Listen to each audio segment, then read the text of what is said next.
대한민국에서는 평균 1시간에 1명씩 고혈압으로 인해 죽어나가고 있다고 합니다. 미국에서는 1억 명이나 고혈압이 발견되어 미국 전체 인구의 4분의 1이 고혈압 환자라고 하는데요. 고혈압의 무서운 점은 평소 증상 하나 없다가 첫 증상부터 심장마비나 뇌졸중 등이 나타나 절반이 사망하는 심각한 상황이 터지기 때문에 소리 없는 살인자라고 불리기도 합니다. 한때 노인들에게만 발병된다는 인식이 있었는데 최근 대한고혈압학회가 발표한 자료에 따르면 우리나라도 성인 인구의 28%, 즉 1230만 명이 고혈압을 앓고 있는 것으로 나타났습니다.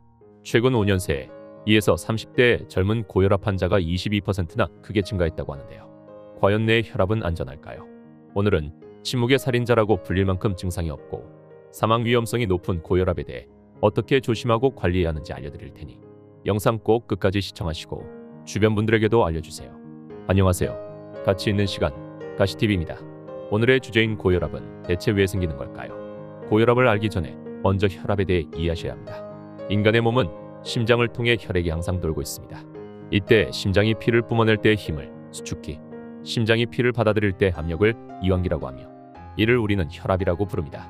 혈압의 정상 수치는 수축기 때 120, 이완기 때 80 수치를 유지해 줘야 한다고 하는데 그 이유는 최소 이 정도 수치로 유지되어야 중력을 이겨내고 몸속에서 혈액이 정상적으로 돌 수 있는 수치라고 합니다. 상수도관에 평소보다 많은 물이 흐르거나 관 안에 노폐물이 쌓여 압력이 올라가게 되면 문제가 생기듯 혈관에도 많은 혈액이 뿜어지거나 혈관벽에 노폐물이 생기면 혈압이 상승하고 이 상태를 오랜 시간 방치했을 때 심근경색이나 뇌졸중 등 우리 몸에 문제가 생기는 것이죠. 가장 큰 문제는 질병의 원인을 알아야 병을 예방하고 줄일 수 있는데 아직까진 현대의학에서 고혈압의 정확한 원인을 찾지 못했다는 것입니다. 게다가 고혈압 환자의 90% 이상이 본태성 고혈압입니다. 그러니까 특별한 원인이나 증세 없이 그냥 본인 체질과 생활습관 때문에 생겼다는 말인데 원인을 모르기 때문에 고혈압이 발견되면 약물로 혈압을 낮추는 방법밖에 없습니다. 약효로 혈액량을 감소시킨다거나 혈관을 확장시켜 일시적으로 혈압을 떨어뜨려야 합니다. 하지만 약 기운이 떨어지면 다시 혈압이 상승합니다. 그래서 고혈압 환자들은 한번 약을 먹으면 꾸준히 먹어야 하는 이유입니다. 즉 평소 내 혈압에 신경 쓰지 않다가 나중에 고혈압인 걸 알게 되면 평생을 혈압에 신경을 써야 하는 일이 생기기 때문에 우리는 미리 고혈압을 예방하고 관리해줘야 합니다. 그럼 도대체 고혈압을 예방하기 위해 뭐부터 해야 할까요? 먼저 내 혈압에 관심을 갖는 것부터 시작해야 합니다. 집안에 혈압 측정기를 비치해 두고 수시로 혈압을 측정하는 것이 좋은데요. 혈압을 측정하는 기구로는 아네로이드 혈압계, 하이브리드 혈압계, 전자혈압계 등이 있지만 의외로 집에서 사용할 수 있는 전자혈압계가 가장 정확하다고 합니다. 그러면 혈압을 집에서 재는 것과 병원에서 재는 것 중 어떤 것이 더 정확할까요? 실제로 병원에서 간호사들이 혈압을 재주지만 진찰할 때 의사에게 한 번 더 혈압을 재달라고 요청하는 환자들이 많다고 합니다. 재미있는 실험으로 과연 혈압은 누가 재주는 것이 정확한가에 대한 논문도 있다고 하는데요.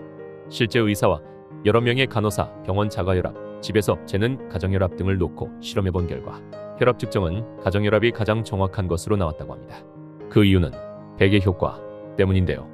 베개 효과란 내 앞에 흰 가운을 입은 의사가 있다 보니 나도 모르게 긴장을 하고 일시적으로 혈압이 상승하는 효과가 나타난다고 합니다. 그래서 평상시 집에 혈압기를 비치해두고 주기적으로 내 혈압을 측정하는 것이 가장 정확하다고 합니다. 그리고 집에서 혈압을 측정할 때는 몇 가지 주의사항을 꼭 지켜야 하는데요.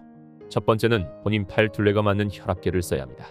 배우 마동석처럼 팔 둘레가 큰 사람이 보통 혈압계를 쓰게 되면 무조건 고혈압이 나올 가능성이 크다고 합니다.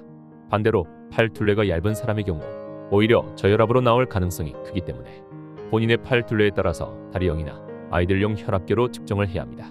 두 번째는 정확한 혈압 측정 자세인데요. 혈압을 측정하는 자세에 따라 혈압의 오차가 굉장히 커질 수 있다고 합니다.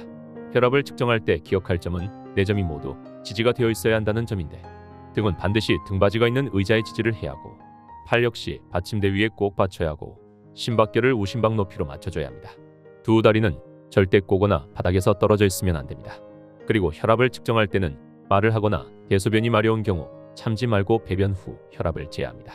혈압을 재기 전에는 최소 30분 전에 술, 카페인, 담배, 식사, 운동 등을 하지 않아야 정확한 측정을 할 수 있습니다. 역시 가장 중요한 것은 식습관입니다. 혈액량은 물보다 소금의 영향을 많이 받습니다. 짜게 먹을수록 혈액이 많아지고 혈압이 올라가기 때문에 싱겁게 먹는 것만으로도 혈압을 낮출 수 있습니다. 국과 찌개를 먹을 땐 건더기만 먹고 국물을 피한다든지 사먹는 음식일수록 염분 섭취가 많기 때문에 가급적 외식은 피하는 것이 좋습니다. 그리고 탄수화물을 줄이고 단백질 비중을 높여야 하는데요. 한 가지 음식을 집중적으로 먹기보다 여러 종류의 채소를 색깔별로 먹는 것이 좋습니다. 육류에 많은 포화지방산이나 튀김에 많은 트랜스지방을 피하는 것도 좋은 식습관입니다. 현미, 채소, 과일 등의 구성으로 꾸준하게 식단을 진행해 실제로 혈압을 낮춘 케이스가 많다고 합니다. 운동과 체중 관리 또한 중요한데요. 고혈압 환자는 운동을 조심해야 한다는 말이 있는데 일부는 맞고 일부는 틀린 얘기입니다. 건강한 체중 유지를 위해 적당한 유산소와 근력 운동은 여러 가지 성인병 발병을 막아주고 혈압을 낮춰주지만 평소 혈압이 160에서 180인 고혈압 환자들이 근력 운동을 하는 경우 일시적으로 혈압이 상승하면서 굉장히 위험할 수 있기 때문에 근력 운동은 삼가야 합니다. 유산소는 일주일에 최소 150분 이상 해주는 것이 좋습니다. 이 외에도 누구나 알고 있는 흡연, 스트레스, 영양결핍 등도 고혈압에 영향을 주기 때문에 상식적으로 건강을 해치는 행위들은 전부 피해 주셔야 합니다.